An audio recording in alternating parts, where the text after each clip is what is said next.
I'm going to make a bold stance here. How many of you came out of the previous privacy talk? Yeah? Okay. And you had, of course, yeah. And you didn't get enough of that conversation, right? I love that I'm coming after that presentation because there's a lot of things I don't have to cover, which is great because I usually give this presentation over the course of an hour, and I got you for 25 minutes, okay? All right, let's do this. I'm gonna make my introduction real brief. My name's Mike Pedrick. I'm a consultant during the day. That's my Bruce Wayne job. My Batman job is as a trainer for ISACA. I also teach CISSP, Security Plus, and of course I talk about privacy to anybody who will listen, because I think it's a very important topic. How many of you hold privacy in your top 5 priorities? Yeah? I'm assuming 4 is like shelter, food, right? Family, right? Privacy comes in right after family probably. Maybe? Maybe it's just me. All right, anyway. I've been in consulting in one capacity or another since 2005. Before that, I thought I wanted to be an architect. And I spent just enough years in architecture to realize that I don't care about design, and it turns out that's a deal breaker for architects. All right, so I moved into IT just as the dot-com bubble burst. Before that, you could get a job making 6 figures if you knew how to find the power button on a PC. And like I said, I came in after that. So I didn't ride that wave at the right time, but I'm passionate about privacy. I'm also going to make a bold stance here, and it's even in the title of my talk. Let's get there. Why we're still doing privacy legislation wrong. How many of you are really familiar with GDPR? Yeah? Like painfully. I see some like bowed heads, like, ugh, yeah. All right. Anybody want to guess how many states we have now that have enacted state-level privacy legislation that's modeled after GDPR? 3? I got 3? Yeah, I got 3. Anybody else want to guess? It's not 3. I think it's like 10, right? Around a dozen. So I'm going to share a link here in a couple of minutes. It's north of that. It's a good bit north of that. 14. You're getting much closer. Yeah. All right. So here's what I'm not going to do any of this because I got you for 25 minutes. Let me tell you about Mike Rowe. The story of Mike Rowe. Yeah. So Mike Rowe, a 17-year-old Canadian teenager in 2004, registered the domain name MikeRoweSoft.com, right?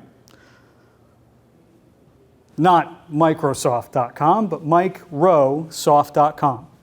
Microsoft didn't think that was funny, and so Microsoft reached out to him and said, we're going to reimburse you for the cost of that domain, but this is typo squatting, so we want you to, take it down.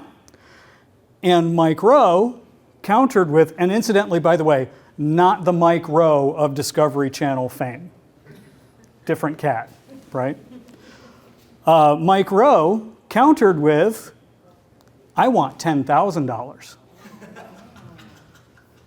And Microsoft, continuing the negotiation cycle, said, we see your $10,000 and we're going to raise you a cease and desist letter. Yeah, good stuff for a 17-year-old with a website.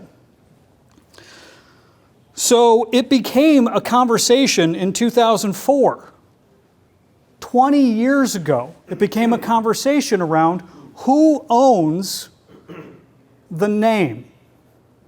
Microsoft held that this is trademark infringement. It can't be anything else. We're Microsoft. Of course, we own Microsoft and its perceivable variations.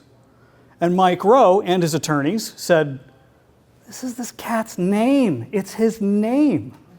He must own that. That's his identifier. I'll fast forward. Microsoft won. Okay? Now, it did not go to court. They settled. Mike Rowe, well, let me rephrase. Microsoft got the mikerosoft.com domain taken down.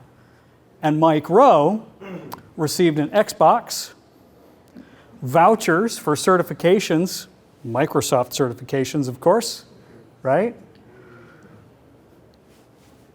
That's it.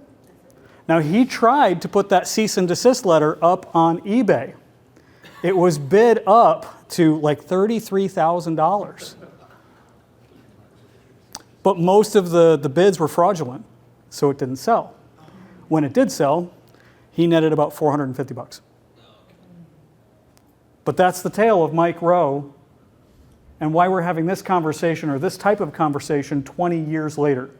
Who owns your data, your name, right? Now, Mike Rowe, like, listen, he's going to be fighting a lot of other people. My name is also Mike. If you walk into any room and shout Mike, there's like 5 of us, right? We're like moths. We're like dust. We're just so ubiquitous. How many mics are in here right now? I'm the only one? This is the first? Holy cow. Wow. All right. Who owns your data? Me. Yeah? Theoretically. You want that to be the case, exactly. All right, so let's talk about GDPR real quick.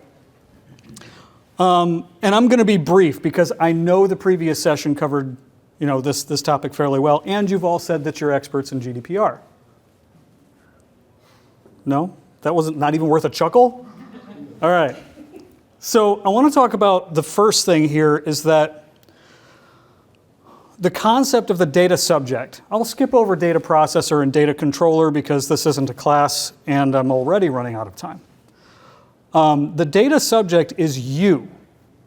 Your name is associated with a data subject, okay? Now the idea is that if Amazon has a customer named John Smith, John Smith is the customer, John Smith is the data subject. Amazon collects and manages John Smith's data, ostensibly for the purpose of selling John Smith products. But we know the truth. It's also to sell John Smith to other companies and John Smith's activities, right? Reasonable? Well, it's reasonable that I say that and it's a fact. Is it reasonable for them to do that? No. I see heads shaking. That's why you're in this room. You don't think that's okay. All right. John Smith said it was okay. That's right. He gave consent. I'm almost there. All right.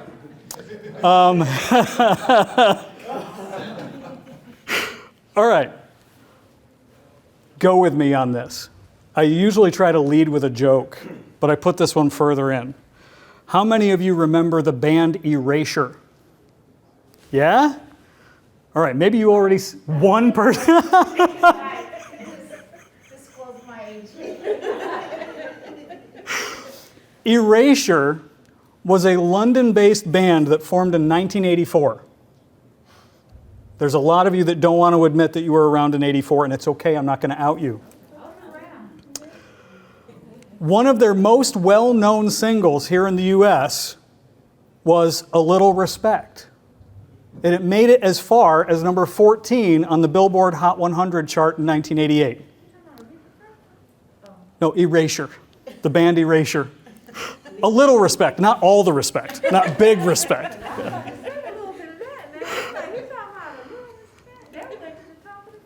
Yep. So I mentioned the band Erasure from London, and A Little Respect to draw attention to the right to erasure, which is a little respect for us as consumers. But yeah, took a long way to get there. Thank you for going with me on that. You have the right to be informed, the right of access, the right of rectification, and in theory, the right to deletion. Just to set the stage for this, okay? There are now 22 states in the US that have passed privacy legislation at least somewhat tenuously, kind of, sort of modeled after GDPR. He's counting the green states to make sure that my math is right. I did take the screenshot. What's that? Yeah, actually, that's a good number too, right? Use that exact same math. Did you? Good. For the record, if you're not familiar with the IAPP, you should be. They've got a brilliant privacy tracker online. So if you just Google IAPP privacy tracker, you can keep up on this. Now, I had this slide in a presentation in June, and it was 16. That's why I didn't just update the number. I was like, check this out. We went from 16 to 22 in like 4 months. And I would bet dollars to donuts we're going to pick up 5 more in 2025. All right. Earlier this year, and I think probably starting in 2023, GM got in a little bit of trouble based on their smart driver service. How many of you have a GM vehicle with OnStar? Wow, you are all infinitely smarter than I am. So OnStar has been in GM products since the mid-90s. Now the conceit is pretty simple. If you get in a car wreck, they'll automatically dispatch emergency services. You get locked out of your car, they will remotely unlock your car. Raise an eyebrow at that one for half a minute, right? But these are all services designed to help you out as the consumer, as the driver of this vehicle. I don't know how many gearheads do I have in here? Okay. How many of you have a car with tire pressure monitoring systems? Okay. Keep your hand raised if the light is still lit right now as you drive your vehicle. Yeah, all right. You don't care. That's all right. Tire pressure monitoring sensors are in between the tire and the wheel. They're inside of the tire, monitoring the pressure of that tire, and then sending that signal wirelessly to the car's onboard diagnostic system. Every TPMS sensor has a unique identifier. Let that marinate. Okay? Think about that for half a second. It is one of hundreds, if not thousands, of unique identifiers in cars today. In fact, as far back as 2009, in Nissan and Infiniti products, if you took the window module out of the driver's side door, removed it from the driver's side door, plugged it in the passenger side door, and hit the passenger side switch, the driver's side window would still go down. Because that module is programmed to operate that window. Does that make sense to you? Okay. What do we know about unique identifiers? They can be tracked. Yeah? Okay. So GM got in trouble because they were selling telemetry data from GM products to organizations such as LexisNexis, Verisk, and others. And it came to light, came to almost national attention, when a guy in Florida went to renew his insurance, and his insurance provider said, yeah, nah, mate, we're not going to renew that policy because you're a bad driver, right? And he found out that he had been signed up for a service called Smart Driver. Smart Driver sounds cool. I want to be a smart driver, right? What they were doing was they were collecting information through the car and selling it directly to these brokers, including every time you violated the speed limit. How many of you would admit to breaking the speed limit? How many? All right, let me ask this differently. How many of you don't want to admit it? Okay. How many of you are looking around like, who's recording? Where's the camera pointing at right now? All right. The real scandal wasn't necessarily that GM was monetizing this information from cars. The scandal was that salespeople, retailers at GM, were incentivized to sign customers up for this service, with or without their consent. So, that bullet point, there are class action lawsuits already against GM for this practice, as there should be, right? That's unreasonable. All right, LexisNexis, a data broker formed in 1970. They offer legal and risk-related services. They have 10,000 plus employees within their organization. They collect personal data, and of course, they share and sell personal data. All right. I submitted a DSR to LexisNexis. And this is what they sent me. This stack of papers. They mailed to me after I clicked a button online asking to exercise my right to have the data deleted. Okay? All right. It says, well, it's dated March 11th, right? Thank you for contacting blah, blah, blah, blah, blah, right? In order to access your LexisNexis Consumer Disclosure Report, please use this one-time URL, which will expire in 30 days. This is dated March 11th. It landed in my mailbox March 25th. Yep, I caught it. I got it. I got there in time. Note, this is an actual hyperlink on paper. Like they went the extra step. It is clickable, except it's not. Okay? All right. This piece of paper is of value to me, right? I care about this piece of paper because it's got data I'm going to use. Here's an explanation of my right to deletion. Right to correct personal information. Summary of my rights under the Colorado Privacy Act. A thank you. Blank. Also blank. All of this paper landed in an envelope in my mailbox, and all I care about is that URL that is so tantalizing, I want to click it, but I can't click it because it's on paper. All right, so I went to this URL, I got to type it in, and I clicked through, and it offered me 2 PDFs. And as soon as I clicked on the first PDF, it came up and asked for a password. And I was looking around the webpage, I'm like, is it like my social security number? What the hell is this password? It's right there, on the paper. That's the password. How many of you have ever sent in for a mail-in rebate when you buy a product? Yeah? Okay. Have you ever encountered a case where you bought something thinking you were going to submit the mail-in rebate, and then when you found out what the process was, you were like, yeah, nope. Right? In the 90s, I wanted a Mountain Dew pager. I drank enough Mountain Dew to kill a lot of people. And I still didn't get the pager because of all the process that was involved. I had to send in the UPC codes for X quantity of bottles. I drank them, but I didn't save the codes, right? Just wasn't worth it. Wasn't worth the time. All right, so I get these PDFs, and I'm looking through these PDFs. I didn't print them. They're big, right? Much of the data is redacted for my security.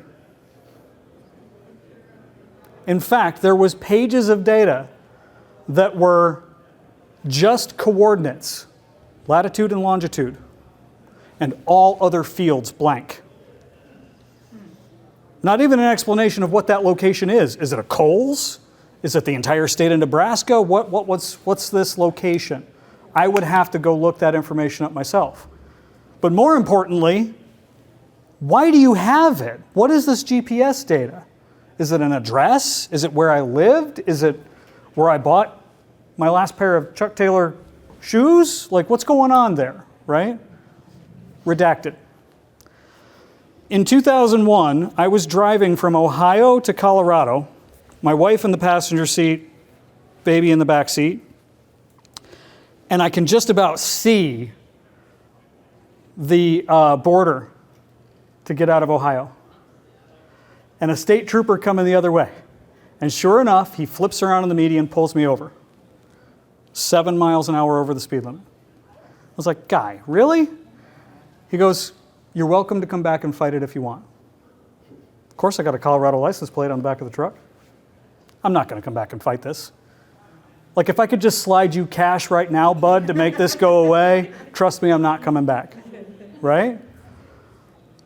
That was in the LexisNexis report. All the addresses I've ever lived at, all the credit accounts I've ever opened up, Latin long that I can't really digest, all my employers, all the information you would expect that you can think of about yourself as an individual was in that report. And helpfully, I've got 5 minutes left, I'll get to the point. I'm drawing this out for drama and I don't have the time to do it. Source. The Ohio State Highway System, right? Yep. Thank you, Ohio. I won't be coming back for sure, right? Imagine LexisNexis, I just said, right? They're in legal and risk services. They provide data to insurance providers. Try to imagine your insurance provider turning you down for a policy because of a speeding ticket a quarter of a century ago. Now, they can't because of regulations that are currently in place. But those regulations are just as fragile as any other regulation. Right? All right. Now, I mentioned the point about source for a reason.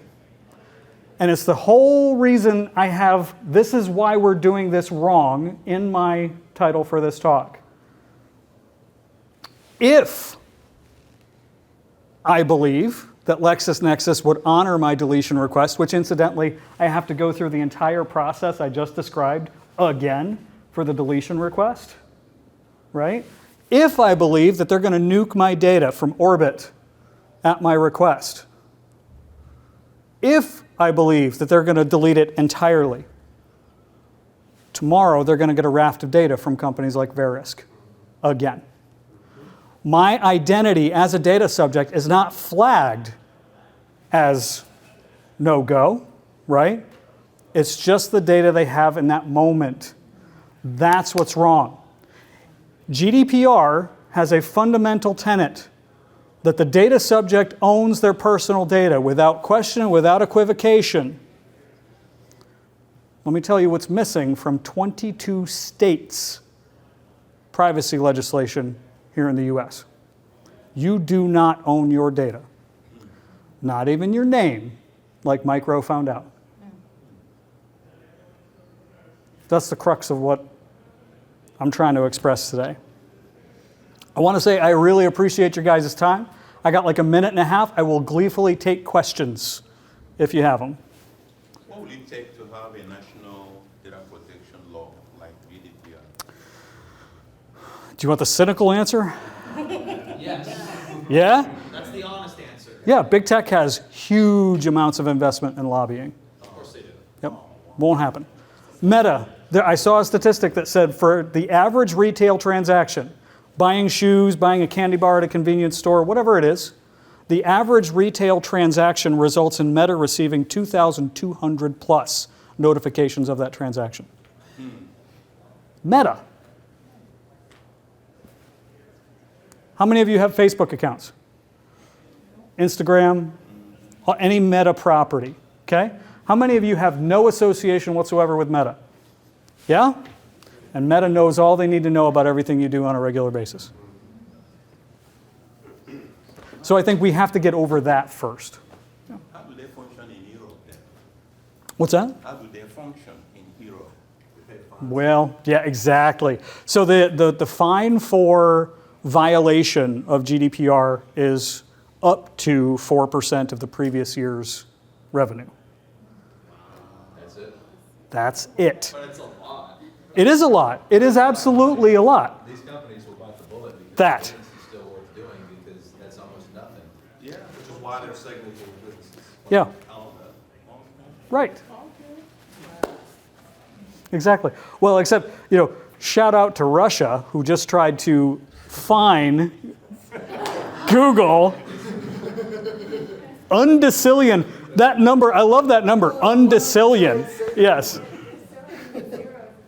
That's right. That's exactly right. What other questions can I answer? All right, well then I'll just say this because like I said, I'm the last thing between you and happy hour on a Friday. If you guys want to connect with me on LinkedIn, please feel free to do so. And thank you for coming. Thank you for being here.